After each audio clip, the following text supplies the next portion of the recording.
What is going on, guys? Welcome back to the channel. Just doing a quick video on some Lakers basketball on this Saturday afternoon while some NFL playoffs are going on. So the Lakers dropped another game last night, 119-112 to the New York Knicks last night at Staples Center. They now fall to 21-18 on the season. They are hanging on to the 8th seed for dear life, and they are now 1-4 without LeBron. Okay, so the sad thing about the Knicks loss is the Knicks are a 9-29 basketball team. They are a team trying to tank, not trying to win. Maybe the players try to win a little bit, but the organization is trying to lose. They want a top pick, and the Lakers, coming off a few losses, desperately needing a win at home on Friday night at Staples Center, lose to a tanking team. Now, the Lakers are playing without LeBron, obviously, Rondo and Kuzma, but they still got enough on the floor. They should beat the Knicks. They got two number 2 picks in Brandon Ingram and Lonzo Ball that need to step up. This is where the Lakers need them to come through and win games like this, and the Lakers could not do it. And the funny thing is, people were telling me that the Lakers' next 7 out of their next 8 games were against teams under 500. So maybe we could get some wins in there. And this just proves it doesn't matter what team you are playing in the NBA. You could be playing the worst team in the NBA.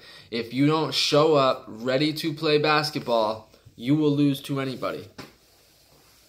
So the Lakers are in serious trouble right now. The season has obviously hit a low point. And I think the Lakers are in a lot more trouble than a lot of people think. I know most fans are preaching patience and don't think these losses are too big of a deal, but trust me, they are. I've been saying all year when the Lakers lose to bad teams, you can't lose these games. You just can't lose these games like this. Not in the Western Conference. The Lakers have played a pretty easy schedule up to this point, but the schedule is going to get a lot harder coming up. So some of the bad losses we've had that is going to hurt this team when it comes down to seeding, trying to get into the playoffs. They've lost 2 games to the Orlando Magic, 3 to the San Antonio Spurs. They've lost to the Knicks, Nets, Wizards, and Sacramento, who's a decent team. But a lot of those games were with LeBron. But those are games you can't lose if you're trying to do something in the Western Conference.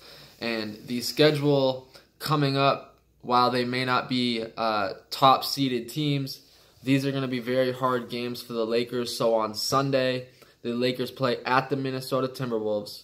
So you got to deal with Karl-Anthony Towns, who's been destroying teams lately, and Derrick Rose, who is back to being Derrick Rose. Maybe not MVP Derrick Rose, but Derrick Rose is back to being a top-tier player in the league. So you play at Minnesota Sunday, and then the next night they play at Dallas. So it's a back-to-back. You got to play at Dallas Monday night. You got to deal with Luka Doncic, Dirk, who is a shell of himself, but you know, I could just see Dirk going crazy and not missing a shot against the Lakers, because it just seems like every offensive player turns into, you know, Kobe Bryant against the Lakers. So those could be 2 losses right there without LeBron on those back-to-back set, both on the road. And then Wednesday they play at home against the Detroit Pistons, so you got to deal with Andre Drummond and Blake Griffin. Those 2 alone are good enough to beat this version of the Laker team the way they're playing. And then at Friday, you play at Utah, one of the hardest places to play. The Jazz are playing much better now. Donovan Mitchell, Rudy Gobert, and those guys over there. So the next 4 games could all be potential losses for the Lakers. That would put them at 21-22. And LeBron has already been ruled out for the next 4 games at least. He's not even going to be reevaluated in a week. So if the Lakers were to drop those 4 games, they'd be at 21-22, and that would be the soonest that LeBron would come back. Now the schedule gets a little bit easier after that for a couple games. They play at home against Cleveland and at home against Chicago, which both seem like gimme games you should win, right? But we just lost to the Knicks, so we know no game is an easy win for these Lakers. And then it gets hard again. They play at OKC, at Houston against James Harden. Then we play at home against the Warriors, who you know are going to be pissed off because the Lakers beat them on Christmas Day. At home against Minnesota again versus the Sixers, so Embiid, Jimmy Butler, and Ben Simmons, and then we play at the Clippers, another team that's already beat us. So that wraps up January, and then February is a brutal schedule before the All-Star break. You got Golden State, the Pacers, Boston, Philly, Houston, New Orleans, Memphis, and New Orleans again. So the Lakers' schedule is brutal coming up. They got 4 games coming up next that they could win, but their odds don't look great. I'm not loving the matchup with especially how the Lakers are playing. So yeah, the Lakers are in real danger. The season is 3 games away from being halfway in the season. So it's not like we can sit here and say, oh, well, it's early, it's this, it's that. No, the Lakers are in a lot of trouble. LeBron's got to get back, and he's got to go on a James Harden type run, like what James Harden is doing for the Rockets, put this team on his back, win 10 straight games, some crazy run like that, because the Lakers could fall far out of the playoffs by the time LeBron even gets back. We don't know what's going on with Kuz. Hopefully he's not out too long. It really hurt not having him last night. We know Rondo's out for at least another 3 weeks. So yeah, if you're a Lakers fan, you should have a major level of concern right now.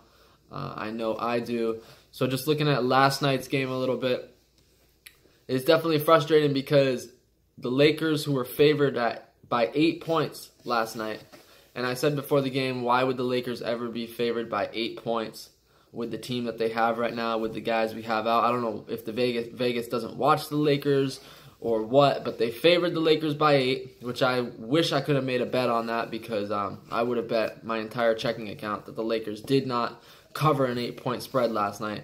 Not only did they not cover, they were down 15 points halfway through the first quarter.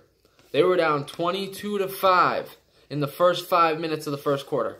At home to the worst team in the NBA, they were down 17 points in the first 5 minutes of the game. So they come, battling back all game long. They're fighting to get back. And at the end of the third quarter, the Lakers take a 6-point lead into the fourth quarter. So you're thinking, all right, here we go. Maybe they will cover the spread. Lakers are coming back. They're taking control of this game like they should against this bad Knicks team at home, going to the fourth up by 6, and they have a complete fourth quarter meltdown again, and they lose by 7 points and get outscored 33-20 in the fourth quarter. They resort right back to the same bullshit offense they run every fourth quarter. It's just give the ball to Brandon Ingram, let him dribble the ball and take contested shots. So it was another very disappointing fourth quarter. Just a stat on Lonzo Ball. Lonzo is 1 for his last 12 free throws. So the starting point guard for the Lakers is 1 for his last 12 at the free throw line. All at Staples Center in the last couple games. So that's just an insane stat. He's plummeting all the way down to like 40% at the free throw line.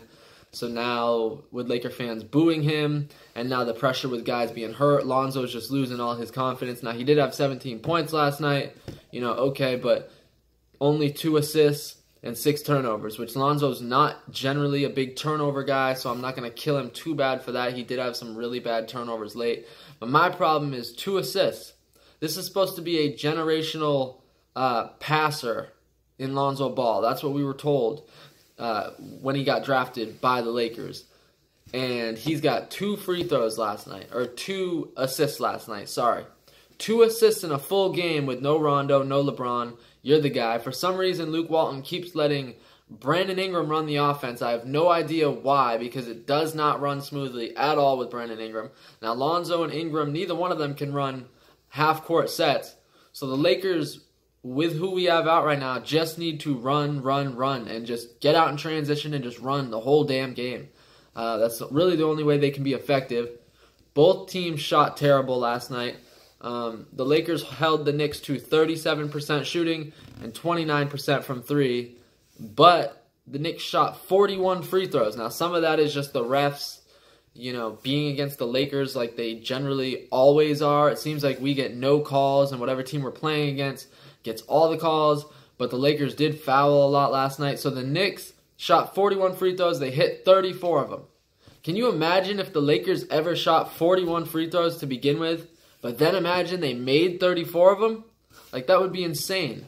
So the Knicks get 34 points last night just off free throws. and they beat us shooting 37% and 29% from 3. Just like OKC beat us a couple nights ago, shooting 36% overall and 22% from 3. So the Lakers are losing games right now that they're holding teams to 30% and 20-something% from 3. And that's because the Lakers can't hit free throws, which they did hit 15 out of 20 last night, but they got doubled up in free throws. The Knicks made 19 more free throws than the Lakers last night. But then again, just like the OKC game, the Lakers had 17 turnovers. Again, so every game it's between that 17 to 20 turnover range, and you're just not going to win games that way. Brandon Ingram overall was 8 for 21. He had 21 points, 9 rebounds, 3 assists, but he had 5 turnovers. So it took Ingram 21 shot attempts plus 5 free throw attempts to get to 21 points. So he took 26 shots total between free throws and shots. He took 26 to get 21 points against the worst team in the NBA. And then Lonzo Ball was 6 for 13 overall, 17 points, 6 rebounds, 2 assists, and he had 6 turnovers. Lonzo did shoot 5 for 7 from 3, but that's the thing with Lonzo. If the 3 ball is falling, he'll give you 15 to 20 points. But if the 3 ball is not falling, he's going to give you 2 to 4 points. You know, he's not going to score at all if the 3s aren't falling. So that's a major concern.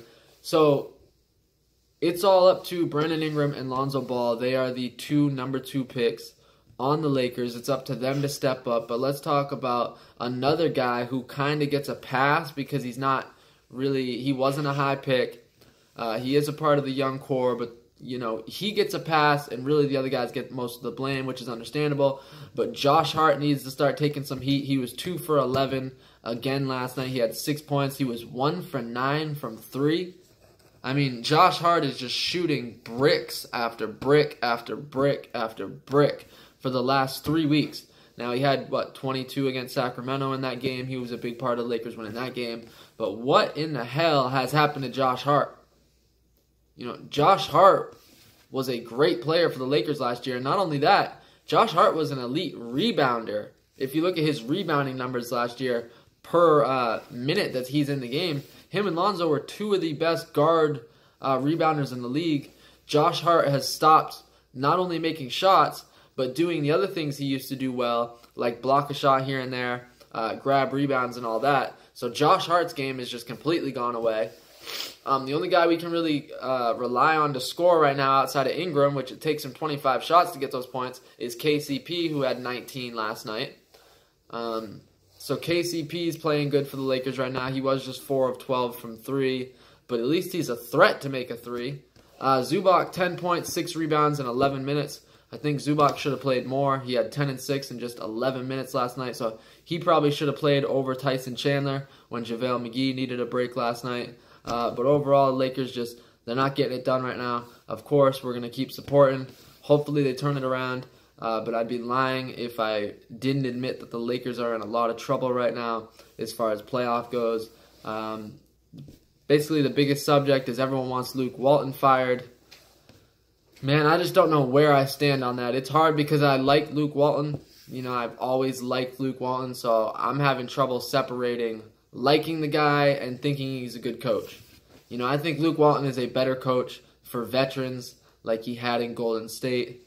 I just don't see Luke Walton developing young players. So if they can find someone who can develop these young guys better, then, you know, I'd be okay with the Lakers firing him. But really the biggest thing is LeBron has to get back. He's got to get healthy. He got hurt at a terrible time. And, yeah, the Lakers are really struggling right now. So let me know, do you guys think the Lakers are going to make the playoffs? Are the Lakers in trouble? Will they be fine? Am I overreacting? I will be back with another video next game, which is tomorrow at Minnesota. After the Minnesota and Lakers game, I will be back with a reaction to that. So, yeah, like, comment, and subscribe. Thank you for watching. Have a good day, and go Lakers.